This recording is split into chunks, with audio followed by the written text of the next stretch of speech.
The steady beep of medical monitors echoed through the private room on St. Clair Hospital's neurology floor. Allison Parker adjusted her scrubs and checked her watch. 7:15 a.m., right on schedule. She pushed open the door to room 412, where the morning light filtered through partially drawn blinds, casting gentle shadows across the face of Nathan Richardson. "Good morning, Mr. Richardson," she said, her voice carrying its usual warmth as she moved to open the blinds. "Looks like we're in for another beautiful Boston day.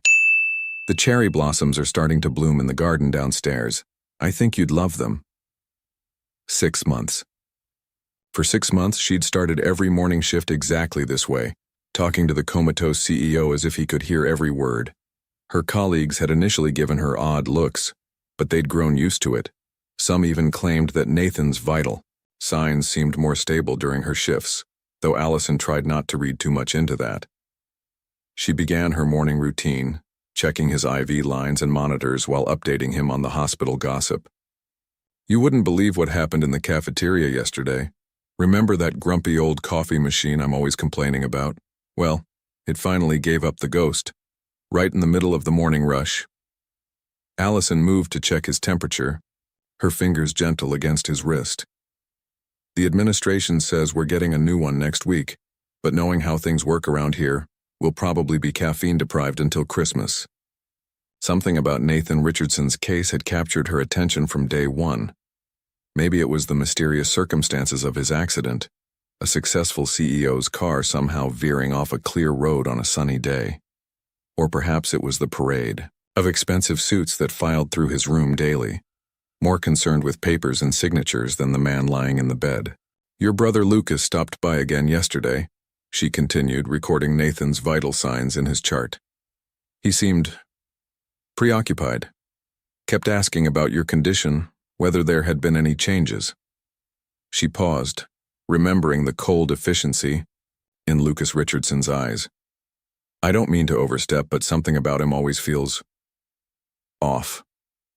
The morning sun now fully illuminated the room, highlighting the stark contrast between Nathan's current state and the magazine covers featuring him that Allison had seen. In those photos, he'd been the epitome of corporate success. Sharp-suited, confident, with penetrating blue eyes that seemed to look right through you. Now, despite the excellent care he received, 6 months of unconsciousness had left their mark. "Time for your morning care," Allison announced, gathering her supplies. This was their most intimate time together, when she'd help clean him and change his position to prevent bed sores. "I read about your company's new tech launch in the papers. The Richardson tech stock is up 15%. I'm sure that would make you smile." As she carefully washed his face, her movements gentle and practiced, Allison continued her morning monologue. It had become therapeutic for her too, these one-sided conversations. Sometimes she shared things she'd never tell anyone else. "No, I've been thinking about going back to school," she confided, moving the warm washcloth across his shoulders. "There's a nurse practitioner program I've had my eye on. My mom thinks I'm crazy to take on more student loans, but," she sighed, wringing out the cloth. "Sometimes you have to take risks to move forward, right?" The morning routine continued, punctuated by Allison's quiet commentary about everything and nothing. She was just describing the new coffee shop that had opened across from the hospital when it happened. A twitch, so slight she almost missed it. Allison froze, her hand hovering over Nathan's arm. In 6 months, she'd learned not to get excited about small movements. They were often just reflexes, meaningless in the greater scheme of things. But something felt different this time. Then his fingers moved. Not a twitch, but a deliberate motion wrapping around her wrist with surprising strength. Allison's heart stopped. She looked up to find Nathan Richardson's eyes open, looking directly at her. Those famous blue eyes, now clouded with confusion and fear, searched her face desperately. "You..." His voice was hoarse from disuse, barely, more than a whisper. "Who are you?" The world seemed to tilt on its axis. Allison's medical training kicked in automatically even as her mind raced. "I'm Allison Parker, your nurse. You're at St. Clair Hospital in Boston. You've been in a coma for 6 months following an accident." Nathan's grip on her wrist tightened. "Your voice," he rasped, his brow furrowing with concentration. "I know your voice." Before Allison could respond, the room burst into activity. The morning rounds team had arrived, led by Dr. Rodriguez, who quickly took charge of the situation. Allison found herself pushed to the periphery as doctors and specialists swarmed around Nathan's bed. She watched as they performed their assessments, her wrist still tingling where he had grabbed her. In all her years of nursing, she'd never experienced anything quite like this moment. The way he'd looked at her, the recognition in his voice when he mentioned her voice, it sent shivers down her spine. "Nurse Parker," Dr. Rodriguez called, snapping her back to reality. "Please notify Mr. Richardson's family and contact PR. They'll need to prepare a statement." Allison nodded, moving toward the door. As she reached for the handle, she heard Nathan's voice again, stronger this time. "Wait." She turned. Through the crowd of medical professionals, those blue eyes found hers again. "Don't go far," he said. "Please." "I'll be right back," she promised, her voice steadier than she felt. As she closed the door behind her, Allison leaned against the wall, taking a deep breath. In a few minutes, this quiet corridor would be chaos. Lucas Richardson would arrive with his entourage of lawyers. The press would start gathering outside. Nathan's fiancée, Claire Whitmore, would sweep in with her designer perfume and perfectly manicured nails. But for now, in this moment, Allison allowed herself to feel the weight of what had just happened. The man she'd talked to every day for 6 months, the man who had somehow become a confidant despite never speaking a word, was awake. And somehow, impossibly, he knew her voice. She pushed herself off the wall and headed for the nurse's station. There were calls to make, procedures to follow. But as she walked, Allison couldn't shake the feeling that everything was about to change. The quiet mornings, the one-sided conversations, the peaceful routine she'd built, it was all over now. What she didn't know yet was that this was just the beginning. Nathan Richardson's awakening would set in motion a chain of events that would unravel carefully constructed lies, expose dangerous secrets, and force both of them to question everything they thought they knew about love, loyalty, and trust. But for now, Allison picked up the phone and dialed the first number on her list. "Mr. Lucas Richardson, this is Nurse Parker from St. Clair Hospital. Your brother is awake." The next 48 hours at St. Clair Hospital transformed into a whirlwind of activity.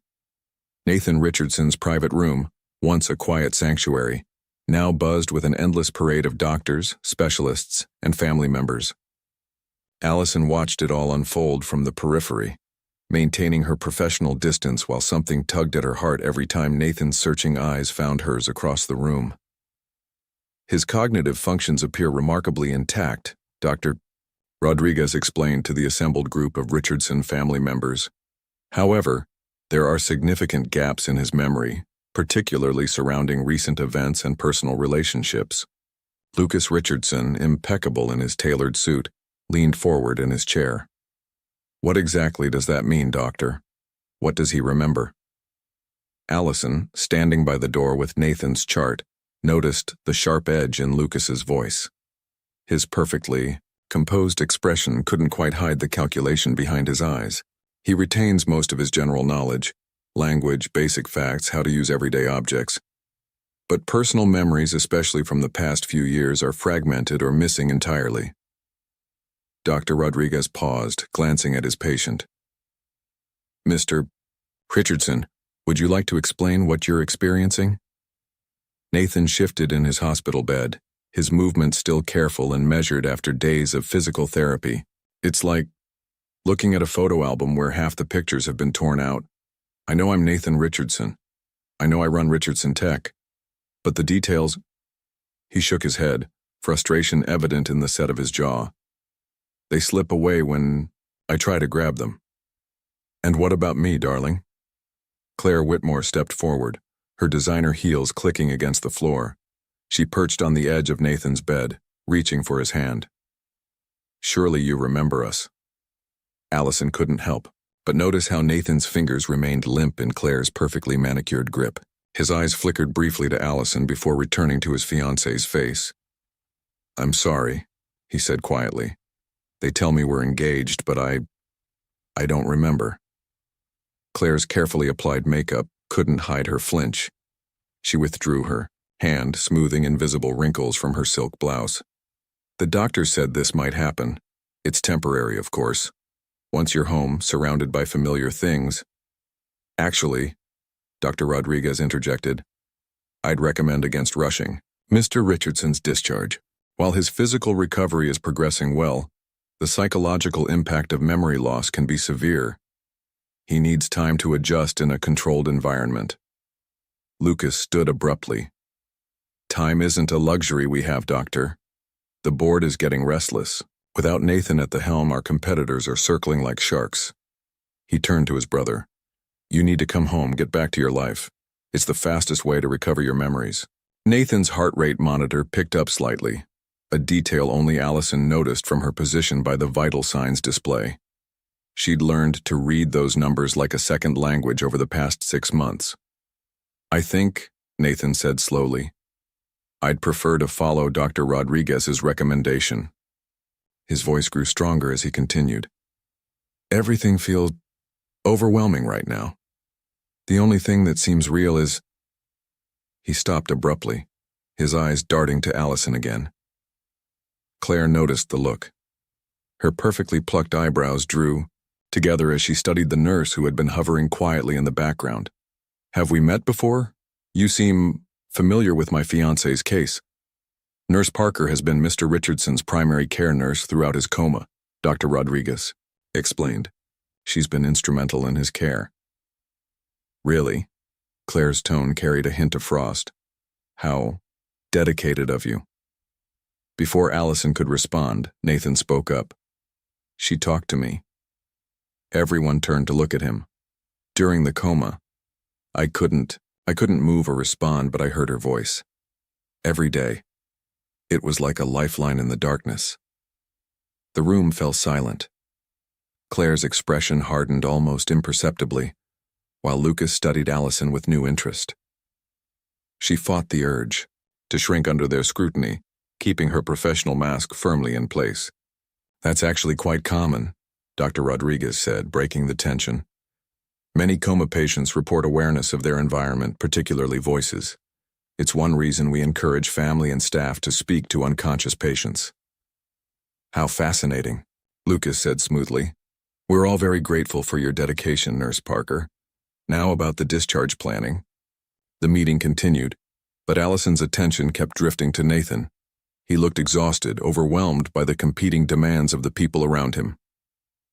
When Dr. Rodriguez finally cleared the room for Nathan to rest, Allison lingered to check his vital signs one last time. "They mean well," Nathan said quietly once they were alone. "But they all want me to be someone I can't remember how to be." Allison adjusted his IV line, aware of his eyes following her movements. "Recovery isn't a race, Mr. Richardson. It's okay to take time to find yourself again." "Nathan," he corrected, "please. I hear Mr. Richardson and I look around for my father." He caught her hand as she checked his pulse. "Your voice, it's the only thing that feels familiar, real, when everything else is like a story someone else told me about my life." Her heart stuttered, but she kept her voice steady. "I'm sure more memories will return with time." "And if they don't?" His blue eyes held hers. "What if I don't want to be the person they're trying to make me remember?" Before Allison could answer, a knock at the door announced the arrival of the physical therapy team. She gently withdrew her hand, ignoring the lingering warmth of his touch. "Get some rest when you can," she said, moving toward the door. "I'll see you tomorrow morning." "Allison?" She paused, looking back. Nathan's expression was troubled. "There's something about the accident. Something important I need to remember. But every time I try, it slips away." A chill ran down her spine. "Try not to force it. Sometimes memories return when we stop chasing them." She left the room, her mind churning. In the corridor, she nearly collided with Lucas Richardson, who was speaking intensely into his phone. "Don't care what it takes. Keep those documents sealed. If anyone starts asking questions about the accident, he spotted Allison and smoothly changed his tone. Yes, my brother's recovery is our top priority. I'll call you back. Their eyes met for a moment. Lucas's smile didn't reach his eyes. Nurse Parker, I trust you'll continue taking excellent care of my brother. It wasn't a question. As Lucas strode away, Allison couldn't shake the feeling that she'd just witnessed something she wasn't supposed to see. Something that made Nathan's mysterious accident seem far less accidental. She glanced back at room 412, where Nathan was now working with the physical therapist. The man who had woken up was caught between who he was and who everyone wanted him to be. And somehow Allison had become his only anchor to truth, a role that was becoming more dangerous by the day. 3 days after overhearing Lucas's suspicious phone call, Allison found herself working a rare evening shift. The hospital corridors were quieter now, painted in the soft oranges and purples of sunset. She'd switched shifts with another nurse, telling herself it was just to help a colleague. But deep down she knew it was because Nathan had mentioned having trouble sleeping at night. The click of expensive heels against tile made her look up from the nurse's station. Claire Whitmore was approaching, designer handbag swinging from her arm, face set in determined lines. Nurse Parker. Claire's voice carried the polished edge of old money. I hope to catch you. Do you have a moment? Allison nodded, following Claire to a quiet corner of the waiting area. The socialite settled into a chair like it was a throne, gesturing for Allison to sit across from her. I want to discuss Nathan's care, Claire began, her perfectly manicured fingers smoothing an invisible wrinkle from her skirt. Specifically, your role in it. Of course, Allison kept her tone professionally neutral. What concerns you? I've noticed how he looks at you. Claire's green eyes narrowed slightly. How he seems to gravitate toward you. While I appreciate your dedication during his coma, things are different now. He needs to focus on reconnecting with his real life, his real relationships. The emphasis on real made Allison's spine stiffen. I assure you I maintain strict professional boundaries with all my patients. Do you? Claire reached into her bag, pulling out a tablet. Because I had someone look into your background. Small-town girl from Maine working your way through nursing school with student loans, single, living in a modest apartment in Somerville. She looked up, smile sharp as a scalpel. Tell me, what exactly are your intentions with my fiancé? Before Allison could respond, a commotion erupted down the hall.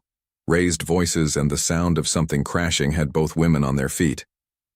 Allison's heart dropped when she realized it was coming from Nathan's room. She rushed down the corridor, Claire close behind. The scene that greeted them made them both freeze in the doorway. Nathan was on his feet, the first time he'd managed it without assistance, but his face was contorted in anger. Lucas stood near the window, hands raised in a placating gesture while scattered papers littered the floor around them. You're lying. Nathan's voice was hoarse with emotion. I saw the document on your phone. Why were you transferring company shares 2 days before my accident? Lucas's composed expression barely flickered. You're confused, brother. The medications must be. Don't. Nathan took an unsteady step forward. Don't try to gaslight me. The memories are starting to come back, Lucas. Fragments, pieces. I remember our argument in my office. You wanted to sell to Medicor, but I refused. Allison moved instinctively to Nathan's side as he swayed, her hand steadying his elbow. His skin was clammy under her touch, his heart racing dangerously fast.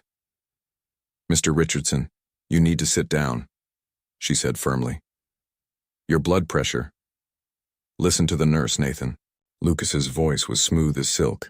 You're obviously overwrought. We can discuss business matters once you're thinking clearly. Clearly? Nathan laughed, a harsh sound. For the first time in God knows how long, I am thinking clearly. The accident, it wasn't random, was it? The room went deadly quiet. Claire gasped softly from the doorway. Lucas's face remained impassive, but Allison caught the slight twitch in his jaw. That's a serious accusation, Lucas said softly. One that could have serious consequences for everyone involved. His gaze slid meaningfully to Allison's hand on Nathan's arm. Nathan's body tensed under Allison's touch. Is that a threat? Of course not. Just concern for your well-being. Lucas collected his briefcase, straightening his tie. I'll have my assistant reschedule our discussion about the company transition. When you're more stable. He moved toward the door, pausing beside Claire. Keep an eye on him, dear. We wouldn't want him doing anything rash.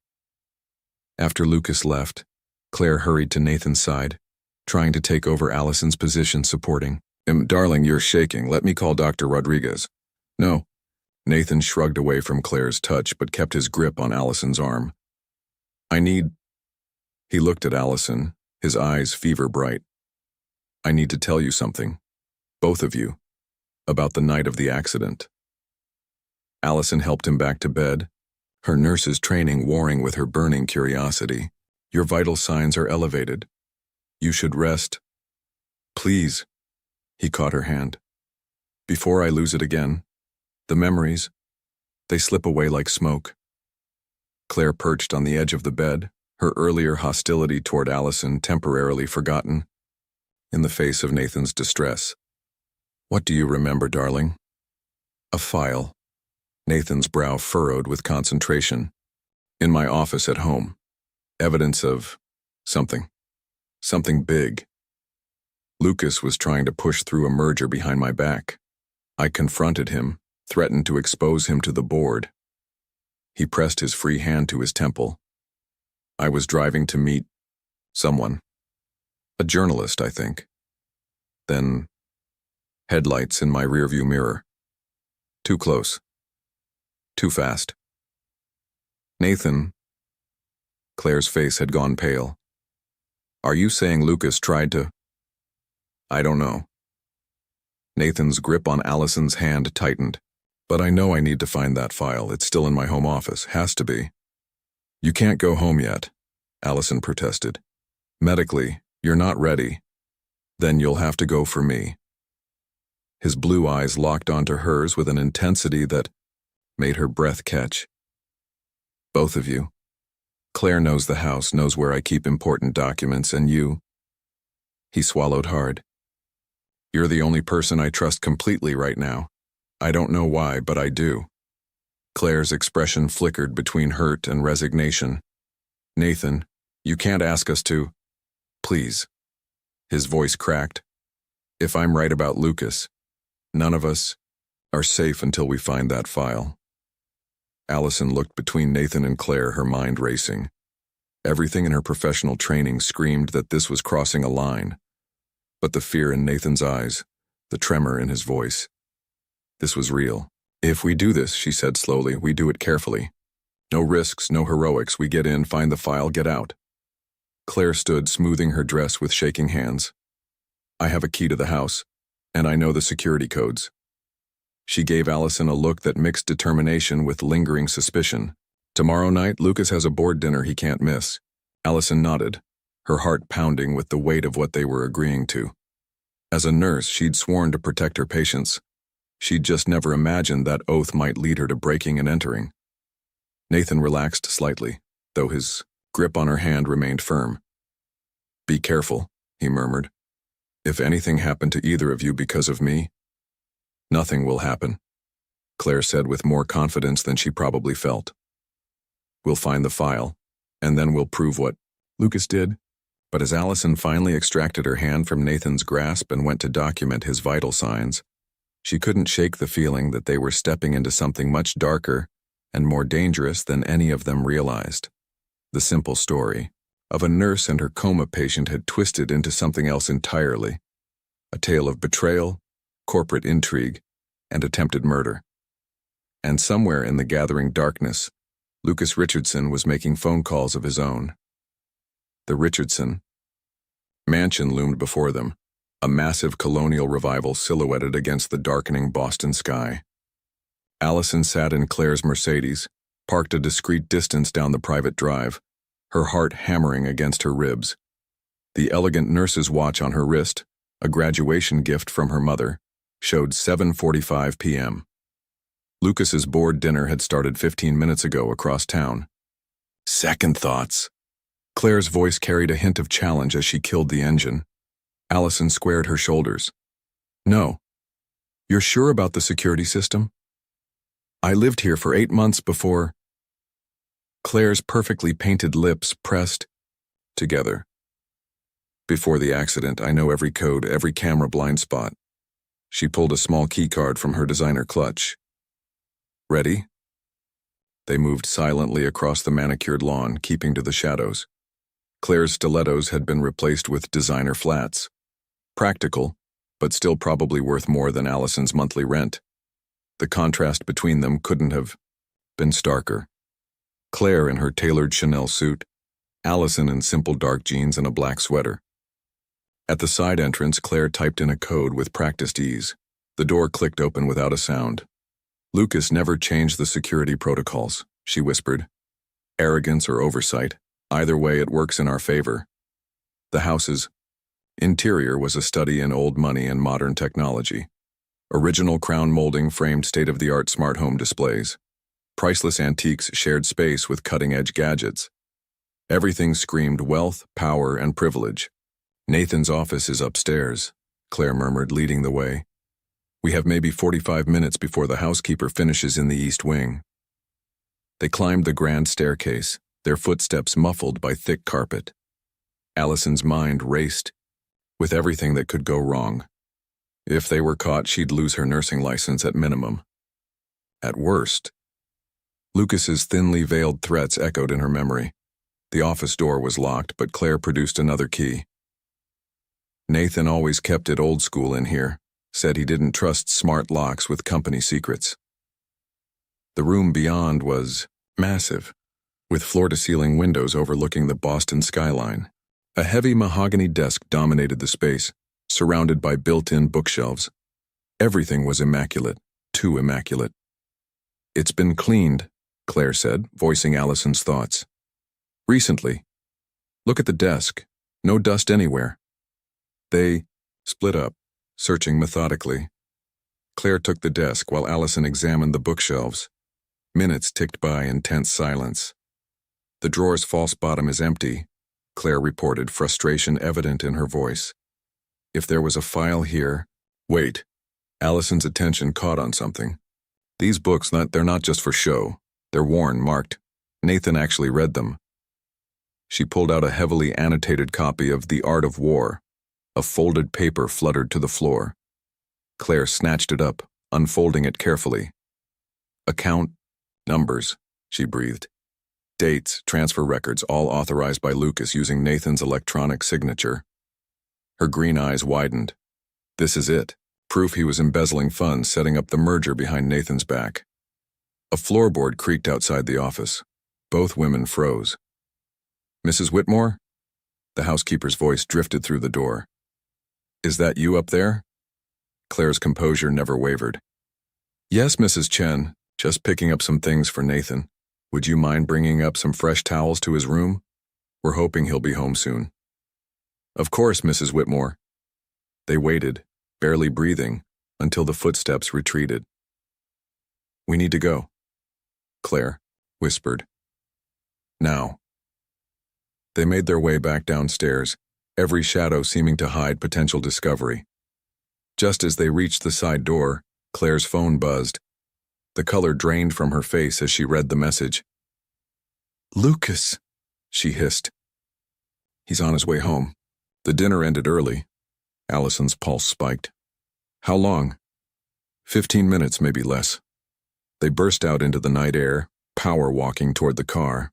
The paper with the account numbers felt like it was burning a hole in Allison's pocket, where they'd agreed to hide it, Claire being the more likely to be searched if caught. Headlights swept the driveway just as they reached the Mercedes. Claire shoved Allison toward the passenger side. Down! They ducked as a black SUV rolled past their parking spot. Through the tinted windows, Allison caught a glimpse of Lucas's profile illuminated by his phone screen. Claire waited until the SUV disappeared around the bend before starting the engine. They pulled out slowly, maintaining a casual pace until they cleared the property gates. Only then did Allison release the breath she'd been holding. That was too close. Claire's knuckles were white on the steering wheel. We need to get this information somewhere safe, somewhere Lucas won't think to look. The hospital, Allison said. I can hide it in Nathan's medical file. No one would think to check there, and only medical staff have access. Claire nodded sharply. Smart, but Allison. She hesitated. What we found, it's bigger than just the merger. Those transfer amounts, the offshore accounts, this is serious criminal activity. Lucas won't just lose his job over this. He'll go to prison, which makes him even more dangerous. Allison's mind went to Nathan alone in his hospital room. We need to tell Nathan what we found, but carefully. His blood pressure is still unstable. I'll have my private security team start monitoring his room, Claire said. Lucas won't be able to get to him there. They rode in tense silence until Claire pulled up at the hospital's staff entrance. Before Allison could get out, Claire caught her arm. I was wrong about you, she said quietly. When I accused you of having ulterior motives with Nathan, I was wrong. You really do just want to protect him.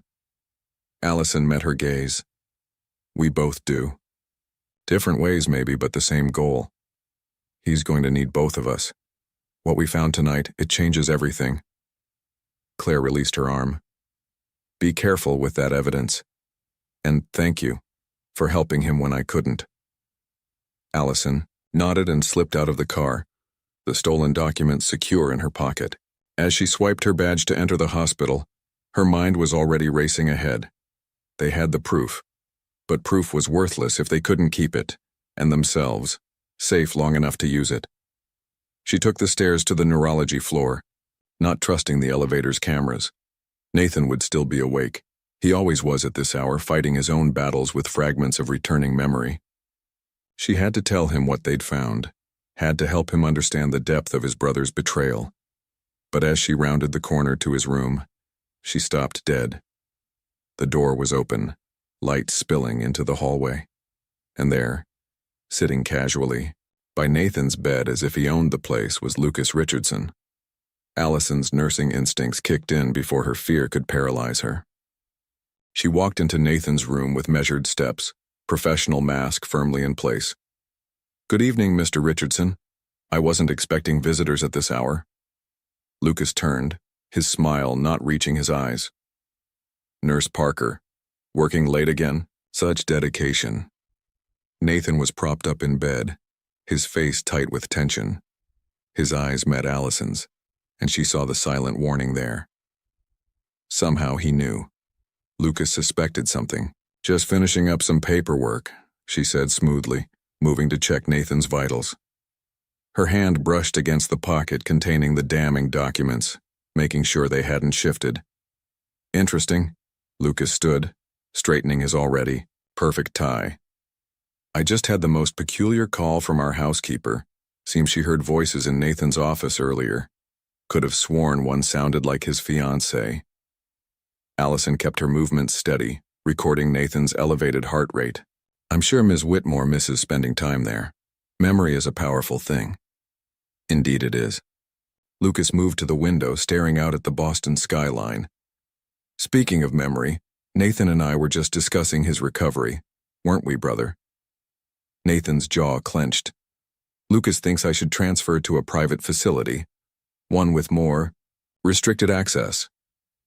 The threat was clear. Allison felt her own pulse quicken but forced her voice to remain professional. Any transfer decisions would need to go through Dr. Rodriguez and the medical board. Of course. Lucas turned back, smiling. That empty smile. Just looking out for my brother's best interests. Family first, after all. He picked up his briefcase. Oh, and Nurse Parker, if you happen to speak with Claire, remind her that loyalty is a two-way street. After Lucas left, Allison quickly closed the door and drew the privacy curtain. Nathan immediately tried to sit up straighter. He knows something. Nathan's voice was hoarse with tension. He came here straight from the house, did you? We found it, Allison whispered, perching on the edge of his bed. The evidence was hidden in your copy of The Art of War. Account. Numbers, transfer records, everything. Nathan's hand found hers, squeezing tight. Where is it now? Safe. But Nathan. She leaned closer, aware of how intimate this looked, but too worried to care. Lucas is planning to move you. We need to act fast. No. His grip tightened. You need to take that evidence and get as far away from this as possible. He's dangerous, Allison. The memories are still foggy, but I remember enough to know what he's capable of. A soft knock interrupted them. Claire slipped in, looking perfectly composed despite the night's earlier activities. Lucas just passed me in the parking lot. He looked pleased with himself. He's trying to transfer Nathan to a private facility, Allison explained. We need to move quickly. Claire's designer purse hit the chair with a thud. Already on it, I called in some favors. A friend at the Boston Globe is ready to break the story. We just need to get him the documents. It's not that simple. Nathan pressed a hand to his temple, a gesture Allison had learned meant his memories were fighting to surface. There's something else.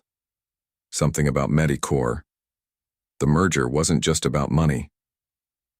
What do you mean? Claire moved closer, her perfume mingling with the hospital's antiseptic smell. Their research division. Nathan's face contorted with effort. They were developing something not strictly legal. Lucas wanted access to it, but I found out and threatened to expose both companies. Allison's medical training kicked in as his heart monitor showed increasing stress. You need to rest. Your body's still healing. No time. He growled in frustration. It's all there, just out of reach. The night of the accident, I was going to meet someone. A researcher from Medicorp who wanted to blow the whistle. Dr. Vanessa Chen, Claire suddenly said. Both Allison and Nathan looked at her. I remember now. You mentioned her the week before the accident. Said she had proof of illegal medical trials. Chen? Allison's mind raced. Like your housekeeper? Her mother? Nathan's eyes widened. That's why Mrs. Chen stayed on after. She's been watching, gathering information. A crash in the hallway made them all jump. Footsteps approached, multiple sets moving with purpose. Fire escape, Allison said instantly, moving to the window. Claire, get Nathan's wheelchair. No. Nathan tried to stand on his own. You two go. Take the evidence to the Globe. Not without you, both women said simultaneously, then shared a surprised look. Claire grabbed the wheelchair while Allison quickly disconnected Nathan's monitors, silencing them before they could alarm. The footsteps grew closer. Mrs. Chen, Claire said suddenly. She has a safe house, been helping whistleblowers for years.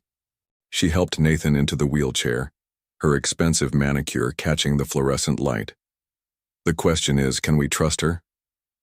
More than we can trust anyone else right now, Nathan grimaced as they moved him. Lucas would never suspect her. Allison's fingers flew over her phone, typing out a quick message to Dr. Rodriguez about an emergency patient transfer.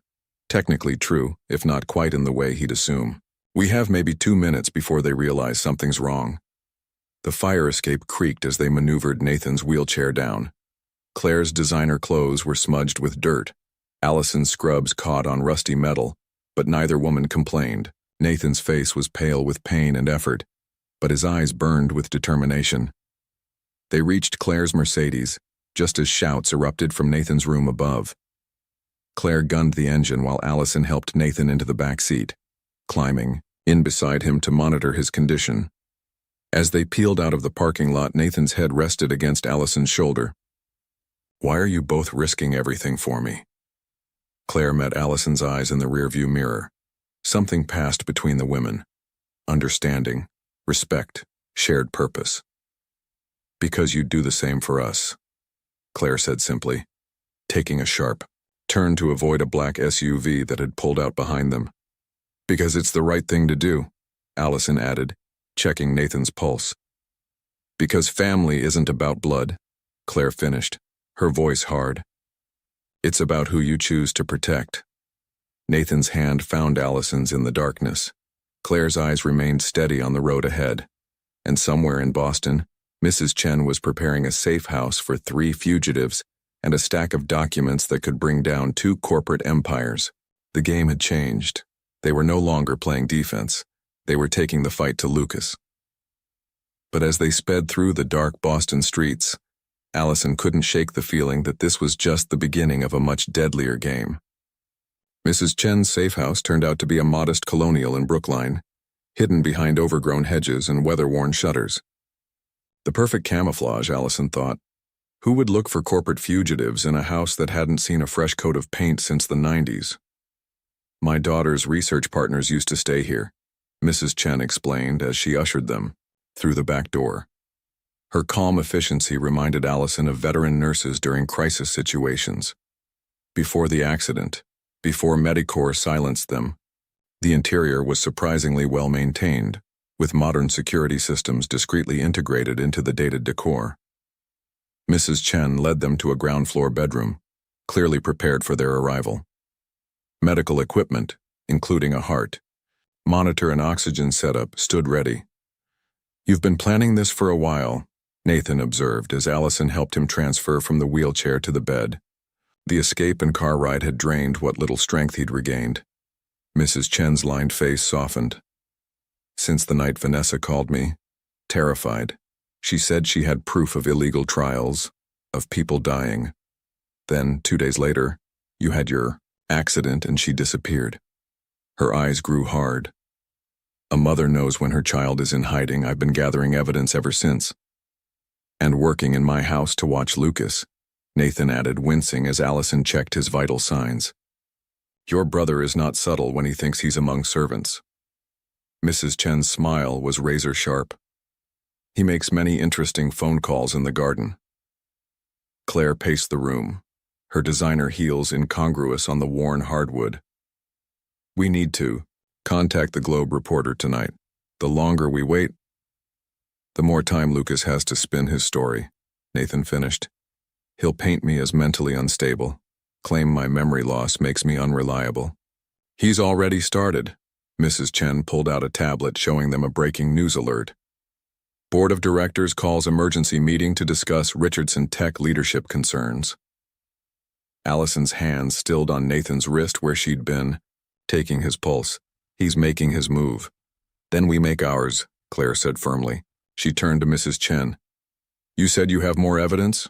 Recordings of Lucas's calls?" "Better." Mrs. Chen moved to a painting on the wall, a faded landscape that had seen better days. Behind it was a wall safe. "I have the original research, data Vanessa stole from Medicorps, proof of everything." As she worked the combination, Nathan suddenly grabbed Allison's hand. "Wait, I remember something. The night of the accident. I wasn't just meeting Vanessa." His face contorted with effort. "There was someone else, someone from inside Medicorps' board." "Dr. William Morrison," Mrs. Chen said without turning. "Head of research ethics. He died in a boating accident 2 months after your crash." "Accident?" Claire's voice dripped sarcasm. "They're not even trying to hide it anymore." Nathan's grip on Allison's hand tightened. "How many people have they killed to keep this quiet?" The safe clicked open. Mrs. Chen removed a thick envelope and a hard drive. Enough to make them confident, arrogant. She laid the items on a small table. That will be their mistake. A sudden bang from outside made them all freeze. Through the window, headlights swept across the overgrown yard. "Back door," Mrs. Chen said calmly, gathering the evidence. "The basement has a tunnel, connects to the house next door. Family-owned, empty for renovation." "How did they find us?" Claire helped Allison get Nathan back into the wheelchair. "They didn't." Nathan's voice was grim. "They followed the most obvious lead. Mrs. Chen. Probably been watching her for months." They moved as quickly and quietly as possible through the darkened house. Nathan's breathing was labored, his face pale, with pain and exhaustion. Allison's medical training screamed that he needed rest, not another chase through the night. The basement stairs creaked treacherously. Above, they heard the front door splinter. Mrs. Chen led them to what appeared to be a wine cellar, pressing a hidden switch that revealed a narrow passage. "Go," she ordered, pressing the envelope and hard drive into Claire's hands. "The Globe reporter, Christopher Martinez, will be at the South End Diner until midnight. Look for the man reading." Dostoevsky. You have to come with us, Allison protested. No. Mrs. Chen's smile was fierce. I have a performance to give. The confused housekeeper waking to find intruders. It will buy you time. Footsteps thundered overhead. Nathan reached out, catching Mrs. Chen's hand. Your daughter is safe, and when this is over, she can come home. She squeezed his hand once, then pushed them toward the tunnel. Go, make them pay for what they've done. The tunnel was narrow and damp, forcing them to move single file. Claire led the way with her phone's flashlight, while Allison helped guide Nathan's wheelchair over the uneven ground. The sounds of the search above faded behind them.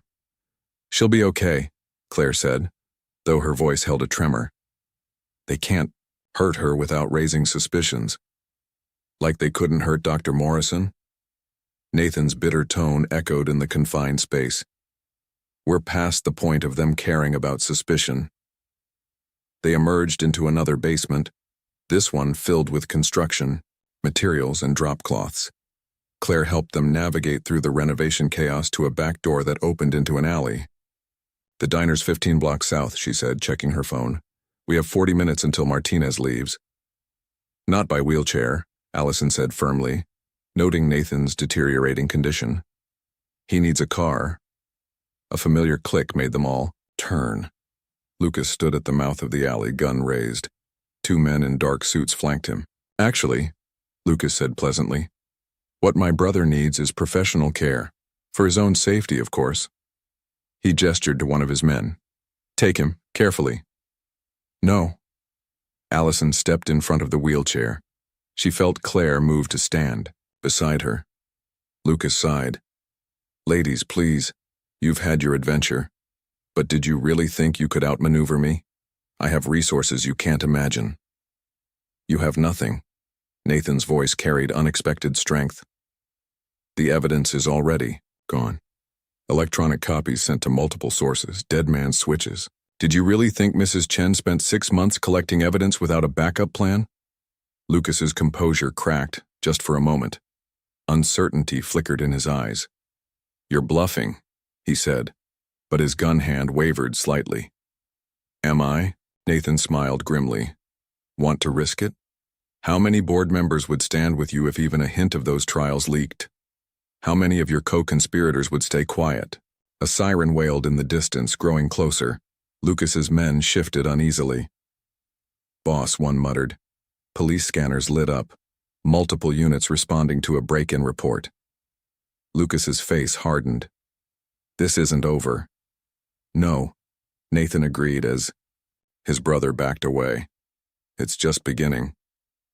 They waited until Lucas and his men disappeared before sagging with relief. Claire immediately pulled out her phone to call a car service she trusted. That was a hell of a bluff, she said to Nathan. About the dead man's switches. Who said I was bluffing? Nathan's eyes met Allison's. Mrs. Chen isn't the only one who's been planning ahead. I just needed to remember the pieces. Allison checked his pulse again, worried about the toll this night was taking. You need rest. Soon, he promised, catching her hand. But first, we have a reporter to meet. Time to stop playing defense. As they waited for their ride, watching police cars speed past toward Mrs. Chen's house, Allison realized they'd crossed a point of no return. The next few hours would determine not just Nathan's future, but the fate of everyone involved in this deadly game of corporate corruption. And somehow, she knew the night's dangers were far from over. The South End Diner was a slice of 1950s Americana frozen in time, all chrome fixtures and red vinyl booths. At 11:30 p.m., it was mostly empty. A few night shift workers, an elderly couple, and a man in the corner, booth reading a well-worn copy of Crime and Punishment. Claire's private car service had delivered them without incident, the driver asking no questions about their unusual group or Nathan's declining condition. Now, Allison watched the reporter from their position across the street, her nursing instincts warring with their mission. Nathan's color was worse, his breathing shallow. I should go alone, Claire said, clutching the envelope of evidence. You need to get Nathan somewhere he can rest. No. Nathan's voice was weak but determined. He needs to hear it from me. My testimony makes the story bulletproof. Your health, Allison began, won't matter if we don't end this tonight. He caught her hand. Help me, please. The diner's bell chimed as they entered. Christopher Martinez looked up from his book, his expression changing from mild interest to sharp focus as he recognized Nathan. The reporter was younger than Allison, expected maybe early 30s with keen eyes behind wire-rimmed glasses. Mr. Richardson, he said quietly as they approached. When my source said you'd be coming, honestly, I thought it was a trap. The trap's already been sprung, Nathan replied as Allison helped him from the wheelchair into the booth. We don't have much time. Claire slid in beside Martinez, placing the envelope between them. Everything's here. Financial records, medical trial data, proof of corporate espionage, and murder. Murder? Martinez's eyebrows rose. That's a serious accusation. Dr. William Morrison, Nathan leaned forward, his voice dropping. Dr. Vanessa Chen, currently in hiding. My own accident, all connected to Medicorp's illegal trials. Martinez pulled out a small recorder. Tell me everything, start with the trials. For the next 20 minutes, Nathan detailed what he remembered. The discovery of Medicorp's secret research program, the deaths covered up as accidents, the attempted hostile takeover of Richardson Tech. His voice grew weaker as he spoke, but his mind remained sharp, connecting dots that had been scattered by his months in a coma. They were testing an experimental memory drug, he explained, something that could selectively erase traumatic memories. But the side effects were fatal, Claire finished, and they kept testing it anyway. The profit potential was too high. Martinez reviewed the documents as they talked, his professional composure cracking as he realized the scope of the story. This is, my God, half the board members at both companies could go to prison. If the story breaks, Allison said, monitoring Nathan's pulse discreetly, Lucas won't stop trying to bury it. No chance of that. Martinez pulled out his phone, quickly typing. I'm sending everything to my editor now. We'll run it online within the hour. Print edition tomorrow morning. Once it's public. The diner's door chimed. 2 men in dark suits entered, their hands conspicuously near their jackets. Behind them came Lucas, looking as immaculate as ever despite the late hour. The digital age, he said pleasantly, sliding into the booth next to Martinez. So convenient. Everything backed up to the cloud, accessible from anywhere, if you have the right passwords, of course. Martinez's phone dinged. His face went pale as he checked it. The files, they're gone. The whole system's down. Your editor's having similar problems, I imagine. Lucas smiled. Amazing what a good cybersecurity team can do. Now about those documents. It's over, Lucas. Nathan's voice was barely a whisper, but it carried steel. You can't hide this forever. Hide what? The ravings of my mentally unstable brother? The desperate accusations of his nurse and his jilted fiancée? Lucas shook his head. Who do you think they'll believe? The respected CEO who's been keeping the company running, or the man who can barely remember his own name? They'll believe. The evidence, Claire said. What evidence? Lucas nodded to one of his men who reached for the envelope. What happened next unfolded in seconds. Martinez suddenly threw his coffee in Lucas's face. Claire snatched the envelope and dove under the table. Allison pushed Nathan's wheelchair back as one of Lucas's men reached for him. And through the diner's window came the distinctive red and blue lights of police cars. Freeze! Boston PD! The elderly couple at the counter stood, drawing badges. The night shift workers moved with practiced efficiency, weapons appearing in their hands. Did you really think Mrs. Chen didn't have friends in law enforcement? Nathan's voice was fading, but his smile was triumphant. 6 months is a long time to build a case. Lucas's composure finally shattered. You don't understand what you've done. Medicorp won't just let this go. They'll already rolling over on you, said a new voice. A tall woman in a crisp FBI windbreaker entered the diner. Amazing how quickly corporate loyalty crumbles when federal agents start asking questions. Agent Monica Reynolds, She introduced herself. We've been building this case for months. Dr. Chen's evidence was the last piece we needed. She nodded to Nathan. Thank you for finally remembering, Mr. Richardson. As Lucas and his men were cuffed and led away, Allison focused on Nathan. His skin was clammy, his pulse racing. Hospital, she said firmly. Now. Wait. He caught her hand. Need you to know. Remembered something else. That night, the accident was coming to see you. Allison froze. What? You'd reported irregularities in patient care. Unusual deaths in clinical trials. Didn't know it then, but you started this, made me look closer at Medicorps. His eyes were losing focus. Funny how life brings things full circle. His voice trailed off as he slumped in the wheelchair. Allison's medical training took over. He's crashing, need an ambulance. Already on the way, Agent Reynolds said. We figured this might happen. Claire appeared at Allison's side as she stabilized Nathan. He'll be okay, please. He's strong, Allison said more confidently than she felt. He made it this far. Outside, sirens wailed closer. Television news vans were already arriving, drawn by the FBI presence. The story would break with or without Martinez's article now. But as Allison rode in the ambulance with Nathan, holding his hand while the paramedics worked, she realized this wasn't really the end. It was a new beginning. For justice, for truth, and maybe, just maybe, for love. Assuming Nathan survived the night.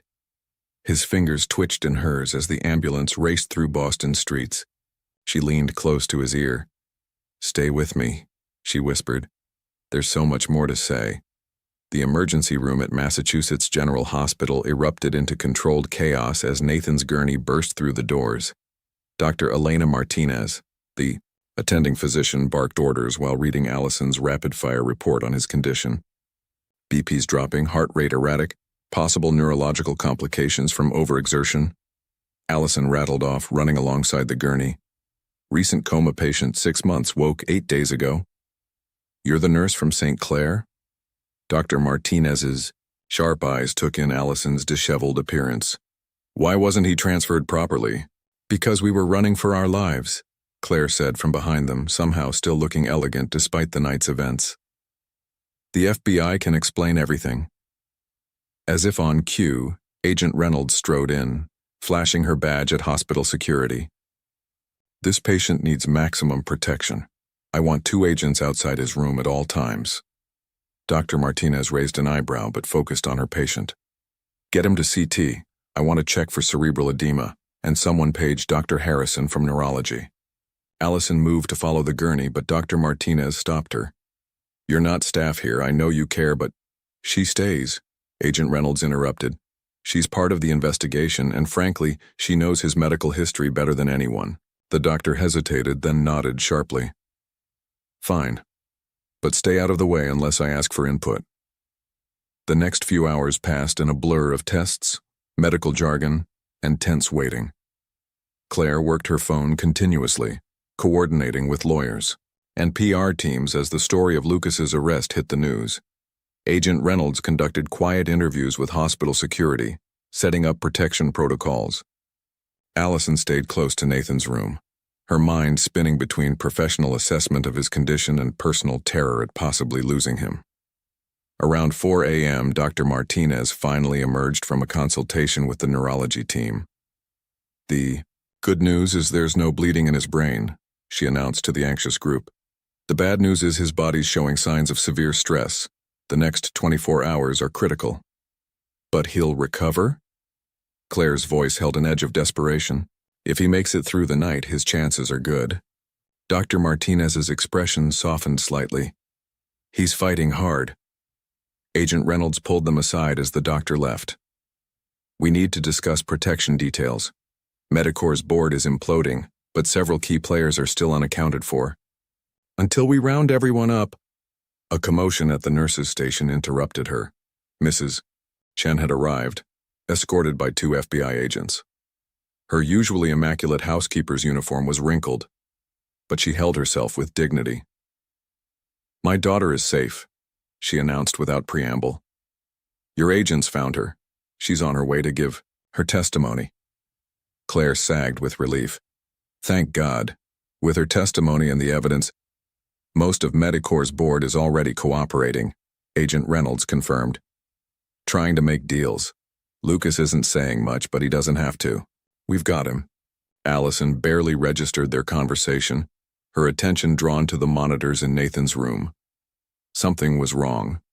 His heart rate was becoming erratic again. She rushed in, just as the alarm started blaring. Nathan was convulsing, his body rigid. Code Blue, she shouted, already moving to protect his airway. Medical staff flooded the room, pushing her aside. She backed away, her professional detachment crumbling as she watched them fight to save him. Come on, she whispered. Don't you dare give up now. Minutes stretched like hours until finally, the monitors settled into a more regular rhythm. Dr. Martinez stepped back, running a hand through her hair. He's stabilizing, she announced. But this is exactly what I was worried about. His body's been through too much trauma too fast. What can we do? Claire asked from the doorway, her face pale. Wait, monitor. Pray if you're so inclined. Dr. Martinez checked Nathan's pupils. The next few hours will tell us. Allison. The voice from the bed was barely audible, but it silenced everyone in the room. Nathan's eyes were open, unfocused, but searching. Allison? She was at his side, instantly taking his hand. I'm here. You need to rest. The memory drug, he mumbled. What they were testing, it wasn't just for erasing trauma. Agent Reynolds stepped closer. What do you mean? Control. Nathan's voice strengthened slightly. Military applications. Make someone forget, then rebuild their memories how you want. Create perfect soldiers, perfect spies. His eyes closed. That's why. Worth killing for. Dr. Martinez injected something into his IV. That's enough. He needs to rest. But Nathan fought the medication for one more moment. Allison, and what I said before about coming to see you that night. Shh. She squeezed his hand. Tell me later. No. Need you to know. Wasn't just about the reports. Had been watching. You. Months before. Way you cared. Way you fought for your patients. His words began to slur as the sedative took hold. Was falling. Already falling. His hand went limp in hers as sleep claimed him. The room was silent except for the steady beep of monitors. Well, Claire said softly. That explains a few things. Agent Reynolds was already on her phone. This changes the whole scope of the investigation. If Medicorp was developing mind control drugs for military use. But Allison barely heard them. She was lost in memories of the months before Nathan's accident. The times she'd seen him in the hospital corridors. The brief conversations about patient care. The way he'd actually listened to her concerns about the clinical trials. Had she been falling too even then? Dr. Martinez's voice snapped her back to the present. His vitals are improving. Whatever that confession was, it seems to have helped. Unburdening his soul, Mrs. Chen said wisely. Very good medicine. The sky outside was beginning to lighten, Boston's pre-dawn glow seeping through the windows. Claire arranged for breakfast to be delivered. Agent Reynolds coordinated with her team as more arrests were made across the city. Mrs. Chen sat quietly, looking satisfied as years of patience finally paid off. And Allison stayed by Nathan's bed watching his face as he slept. The man she talked to during his coma. The man who'd woken to know her voice, the man who'd apparently noticed her long before any of this began. He was still fighting, still finding his way back to himself, back to her. His monitors showed strong, steady rhythms now. Whatever crisis had nearly claimed him had passed, but Allison knew their challenges weren't over.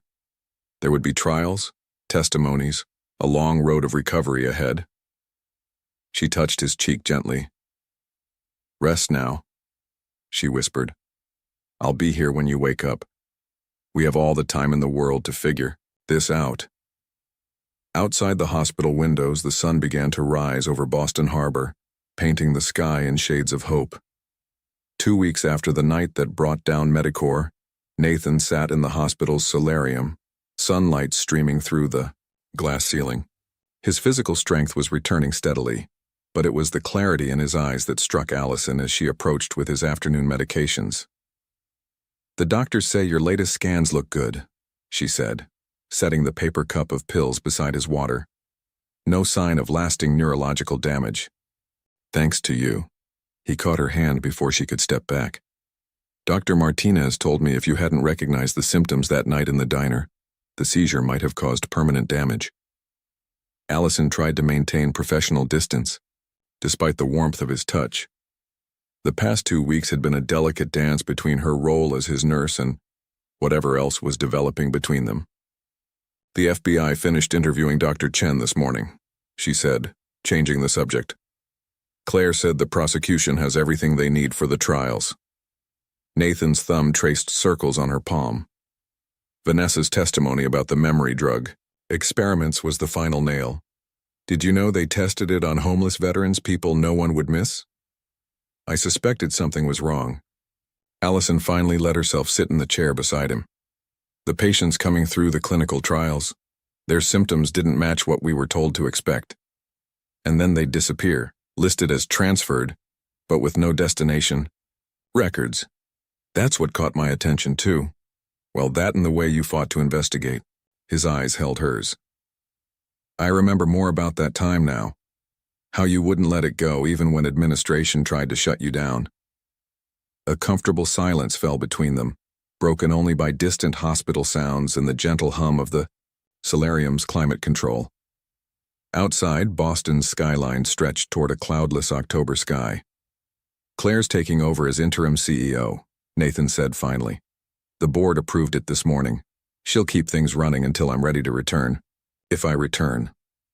Allison's breath caught. "You're thinking of stepping down?" "I'm thinking a lot of things." He shifted to face her fully. "About what really matters. About who I was before the accident and who I want to be now." "And who is that?" "Someone worthy of the second chance he's been given." His free hand came up to touch her cheek. "Someone worthy of you." The moment stretched between them, full of possibility. Then a throat cleared from the doorway. "Sorry to interrupt," Agent Reynolds said, not looking particularly sorry. "But we need to discuss witness protection." Nathan's hand dropped, but he didn't release Allison's. "I already told you I'm not hiding." 3 Medicorps board members are still unaccounted for," Reynolds countered, moving into the solarium. "Not to mention their military contacts. This goes higher than we initially thought. All the more reason to stay and fight." Nathan's jaw set stubbornly. "I won't let them drive me away from my life." "Our lives," Claire corrected, entering behind Reynolds. She looked every inch the CEO in her tailored suit. "We're all targets now. Mrs. Chen and Vanessa are already in protective custody." "Which is why we need to be smart about this," Reynolds insisted. "Not brave." Allison felt Nathan's grip tighten. She knew what he was thinking. Running would mean leaving behind everything they'd built. Everything they were just beginning to explore. "What if there's another way?" Claire sat gracefully in a nearby chair. "The Richardson estate has better security than most government buildings, with a few upgrades, some trusted personnel. A safe house, hiding in plain sight," Reynolds mused. "It could work, especially with round-the-clock FBI presence until the trials." "No," Nathan's voice was firm. "I won't live in a gilded cage, and I won't put anyone else at risk by staying there." "Then we find somewhere new," Allison found herself saying. All eyes turned to her. "Somewhere unexpected. Somewhere that feels like home." Understanding dawned in Claire's eyes. "The beach house in Maine." "Your family's property?" Reynolds asked Nathan.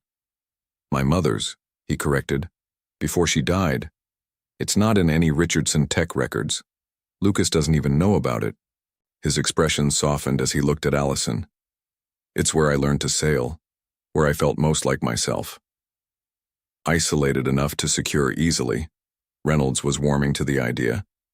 Close-knit community, hard for strangers to move around unnoticed.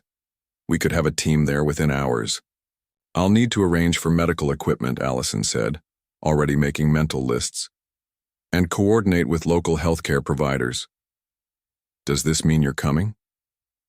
Nathan's question was quiet, meant only for her. She met his gaze steadily. Someone has to keep you alive long enough to testify. A ghost of his old smile touched his lips. Just for the testimony? We'll need a cover story, Reynolds interrupted, though her expression was knowing. For all of you. Already have one, Claire said smoothly. Nathan Richardson, recovering from his accident at his family's beach house, accompanied by his private nurse and his close friend, who happens to be his company's CEO. Nothing suspicious about that. And when the trials are over? Allison asked softly. Nathan's answer was to bring their joined hands to his lips. Then we write our own story. No cover needed. The moment was broken by Reynolds's phone buzzing. Her expression turned grave as she read the message. They found Dr. Morrison's real autopsy report, she announced. The boating accident was definitely murder, and the toxicology shows traces of the memory drug. They tested it on him first, Nathan realized, to see if they could make him forget what he knew. And when it killed him, they covered it up. Claire's voice was hard, like they tried to do with you. But they failed, Allison said fiercely. And now they'll pay for everything they've done. Nathan pulled her closer, his strength surprising after weeks of recovery. Thanks to you, all of you. Reynolds headed out to coordinate the protection detail. Claire left to make arrangements for the beach house. But Nathan held Allison in place when she tried to stand.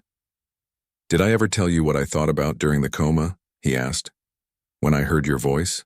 She shook her head. The ocean. Waves on a rocky beach. Peace. His eyes held hers. Now I know why. You reminded me of home. Outside the solarium windows, clouds were gathering over Boston. A storm was coming. But in that moment, bathed in the last rays of sunlight, Allison felt nothing but hope for the future they would build together, if they survived the dangers still to come. The Maine coastline stretched endless and wild beyond the beach house windows. 6 months had passed since they'd fled Boston, the same length of time Nathan had spent in his coma. The symmetry wasn't lost on Allison as she stood at the kitchen counter, preparing his morning medications. No longer strictly necessary, but a routine neither of them was ready to break. The trials were finally ending. Lucas and the Medicorps executives had been found guilty on all counts: conspiracy, attempted murder, illegal human experimentation. The military connection had sparked a separate congressional investigation. Through it all, their seaside sanctuary had remained secure, though the threat had never fully disappeared. Morning. Nathan's voice behind her still sent shivers down her spine. His arm slipped around her waist as she sorted pills, his chin resting on her shoulder. Last day of testimony today. Nervous?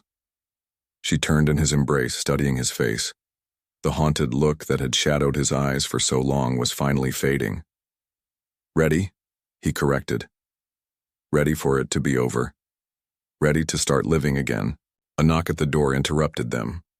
Claire entered, already immaculate in a court-ready suit despite the early hour. Car's here. Agent Reynolds says we need to move now to avoid the press in Portland. The drive to the courthouse took them along the coast, waves crashing against rocky shores in the crisp morning light. Nathan held Allison's hand the entire way, his thumb tracing absent patterns on her palm. The prosecution wants to use my story in their closing arguments, he said quietly. The whole thing, the coma, the recovery, the escape. Our story, Allison corrected. Claire smiled from the front seat but remained focused on her phone, coordinating last-minute details with their legal team. The Portland courthouse steps were indeed crowded with reporters, but the FBI team created a clean corridor for them to enter. Inside, the familiar faces of the past 6 months waited. Agent Reynolds, looking satisfied as the case neared its end. Mrs. Chen and Vanessa, their testimony already complete. Dr. Martinez, who had flown up to monitor Nathan's health during his appearance. And at the defendant's table, Lucas, looking smaller somehow in his prison jumpsuit, his corporate armor stripped away. As Nathan took the stand one final time, Allison watched his brother's face. Something shifted in Lucas's expression as Nathan described not just the conspiracy and the attempt on his life, but the deeper betrayal of family trust. For the first time, Lucas looked away first. The memory drug wasn't just about profit, Nathan testified, his voice carrying clearly through the hushed courtroom. It was about power. The power to erase not just trauma but identity. To remake someone into whatever you wanted them to be. And yet it failed, the prosecutor noted. You remembered. Nathan's eyes found Allison's. Because some connections are stronger than any drug. Some voices call you back no matter how far you've gone. The defense didn't even bother with cross-examination. As Nathan stepped down, Lucas suddenly stood. I want to change my plea, he announced. His lawyer tried to stop him, but Lucas shrugged him off. No more games, no more lies. He turned to face his brother. I'm sorry, Nathan. I forgot somewhere along the way that you weren't just a rival for control. You were my brother. The courtroom erupted in chaos. The judge called for order. Lawyers huddled with clients, reporters furiously scribbled notes. But in the gallery, Nathan simply nodded once at his brother. No forgiveness, not yet, but acknowledgement, understanding. Hours later, they stood on the beach house deck watching the sun set over the Atlantic. The news was full of Lucas's confession, of Medicorp's complete collapse, of justice finally served. But here, with the waves providing nature's own testimony, none of that seemed to matter. I'm not going back, Nathan said suddenly. Claire looked up from her tablet where she'd been reviewing company reports. To Richardson Tech, I mean. It's yours now, if you want it. Claire's expression softened. I think we both knew that was coming. The board will approve the transition tomorrow. What will you do? Allison asked, though she thought she already knew the answer. Nathan's arm tightened around her waist. Mom left more than just this house. There's a small medical research foundation focused on ethical drug development. It's been dormant for years, but with the right leadership, a chance to do it right this time. Claire nodded. To help people without hurting them. And you? Nathan turned to Allison. The hospital in Portland offered you that nursing director position. They did, she agreed. But I think I'd rather work for a small research foundation, one that needs someone to oversee patient care protocols. Keep things ethical. His smile was like the sunrise. Yeah? Yeah. She kissed him softly. Someone has to make sure you don't overwork yourself, doctor's orders. Claire made a show of gathering her things, and that's my cue to head into town. Some of us still have corporations to run. After she left, Nathan led Allison down to the beach. The evening was warm enough to walk barefoot in the surf, letting the waves erase their footprints behind them. I've been thinking about memory, he said as they walked. About how we choose what to keep, what to let go. And what have you chosen? He stopped, turning to face her. The setting sun painted everything in shades of gold and promise. I choose to remember the pain because it led me to you. I choose to remember Lucas's betrayal because it taught me the value of real loyalty.